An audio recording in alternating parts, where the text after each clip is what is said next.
Boa tarde, meu nome é João Otávio e meu trabalho é o Fractal de Mandelbrot usando Python.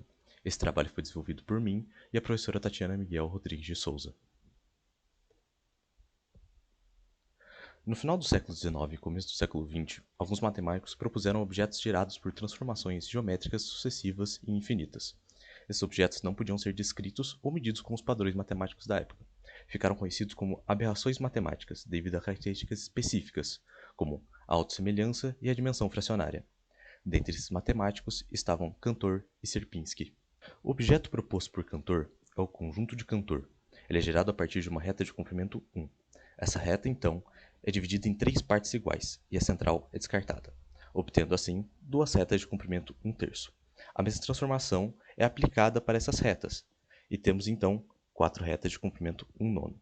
Analisando esse comportamento, após infinitas transformações, teremos infinitas retas de comprimento tendendo a zero. Já o triângulo de Sierpinski é gerado a partir de um triângulo equilátero qualquer. Como transformação, removemos o triângulo interno gerado pelos pontos médios de cada lado. Assim, obtemos 3 triângulos de tamanho 1/4. Porém, a figura obtém perímetro igual a 3 meios da original. A mesma transformação é então aplicada aos triângulos menores, e assim sucessivamente. Após as infinitas transformações, obtemos uma figura de área tendendo a zero e perímetro tendendo ao infinito.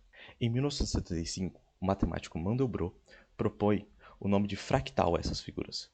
Então, a geometria não euclidiana que os descreve é a geometria fractal. Além de propor o nome, Mandelbrot propôs também o próprio fractal, o conjunto de Mandelbrot, baseando-se no conjunto de Julia. A transformação do fractal de Mandelbrot, diferentemente dos anteriores, é dado pela sucessiva aplicação da função f de z igual a z² mais c, onde z inicial é igual a zero e c um número complexo qualquer.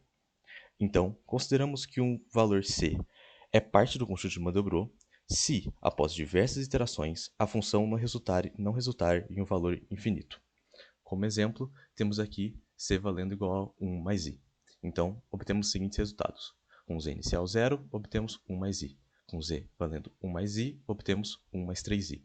Com z valendo 1 mais 3i, obtemos menos 7 mais 7i. Com z valendo menos 7 mais 7i, obtemos 1 menos 97i. Com z valendo 1 menos 97i, obtemos 9.407 menos 193i.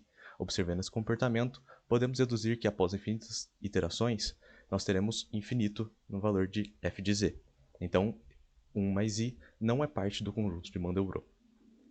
Fractais gerados com transformações não lineares, diferentes das geométricas, não são previsíveis, e sua borda não é bem definida. Portanto, sua plotagem, sem o auxílio de um computador, é impossível. Então, neste trabalho temos duas versões do gráfico de Mandelbrot, uma feita na ferramenta GeoGebra e outra gerada por um código em Python. A primeira versão é a versão do GeoGebra. Como é possível ver na imagem, ela é pouco precisa e é extremamente dependente do usuário para ser gerada. Porém, o GeoGebra pelo menos é um software extremamente acessível. Ela foi desenvolvida da seguinte maneira. O gráfico gerado no GeoGebra foi criado da seguinte maneira. Inicialmente, criamos um ponto C igual a um número complexo qualquer, no caso 1 mais i, esse ponto aqui. Então, no espaço A1, falamos que ele é igual a C. O espaço A2, então, dizemos que é igual a 1 ao quadrado mais A. Colocamos o valor de cifrão para que ele não se altere e pegue o valor da célula superior, apenas o valor A1. Então, nós teremos aqui embaixo A2 ao quadrado mais A1, que é exatamente a fórmula de Mandelbrot.